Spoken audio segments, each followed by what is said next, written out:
Good afternoon, Mr. Commissioner. Good afternoon, Chief Party. My name is Bath-Sheba Berg, and I'm counsel representing Freedom Corp and protestors. I have a few questions for you this afternoon. I'd like to ask you about the February 9th plan referred to earlier today. It contemplated building a public order unit plan. Is that right? Yes. Oh, sorry. The February 9th plan that the Ottawa Police presented to us? That's right. Yes. Okay. Yes. Was the first operation of that February 9th plan to clear Rideau, Sussex on Thursday, February the 10th at 6 a.m.? It was going to be 4 a.m. with a possibility of being moved up to 11 p.m. on that date that they were telling us. Okay.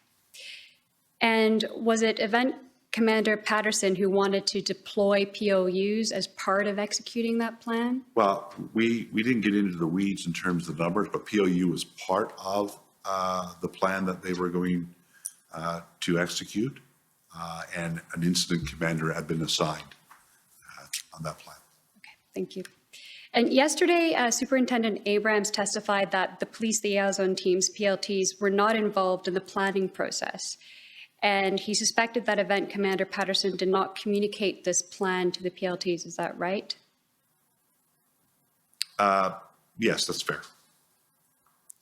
Were you aware that at the same time as the integrated cell planning, what you called the group, that the PLTs were negotiating a plan with some of the protesters to start moving trucks on February 10th from the Rideau-Sussex intersection? I don't have independent recollection right now. And there's so much that was going on. It's possible, yes. Was the February 9th plan abandoned because there were not enough POUs? Well, what happened, myself and Phil Liu, prior to leaving Ottawa headquarters, met with Acting Superintendent Burnett. We both knew him, and Phil had worked closely with him in the years prior. We stopped by to say hello as we were leaving the building, aware that he was being assigned the task. We didn't get into the details of it, other than he told us that he had some legal concerns that he was seeking advice on, and that from there he was going to be consulting with his POU experts. Okay.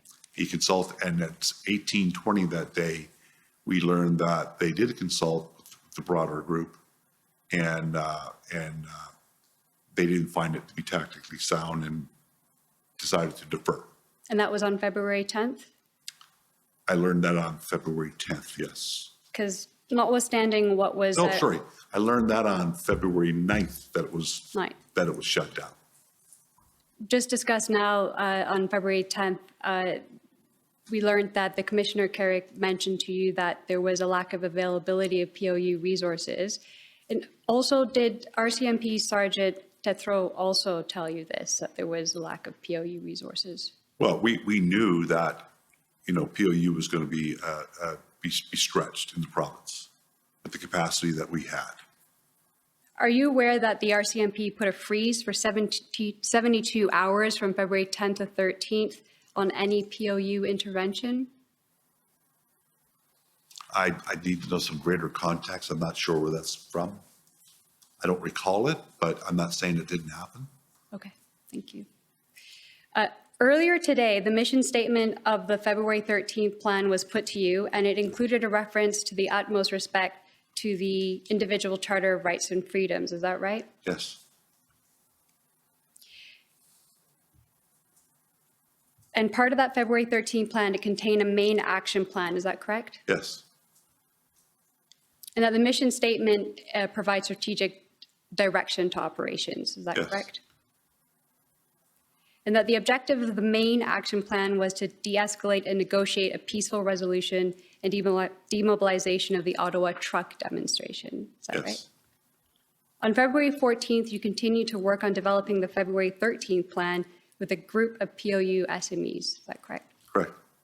The February 17th plan referred to in your testimony, officially titled Integrated Public Order Unit Concept of Operations, is also referred to as POU Tactical Plan or Action Plan, correct? Yes, it's a sub-plan of the master plan. Right. And the objective of that February 17th action plan was to systematically clear and take down the protests, right? Correct. I put it to you that the mission of the February 17th action plan was to ensure the removal of the protesters in the area of the blockades in relation to the Freedom Convoy 2022.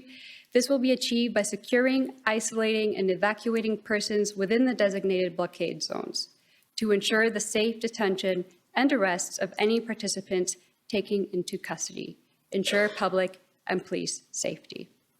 You agree that there is no reference to the Charter of Rights and Freedoms in the February 17th action plan? The mission has it. That's normally where it's contained, but what you read there, no. Thank you. Those are all my questions, and thank you for your 36 years of service. Thank you.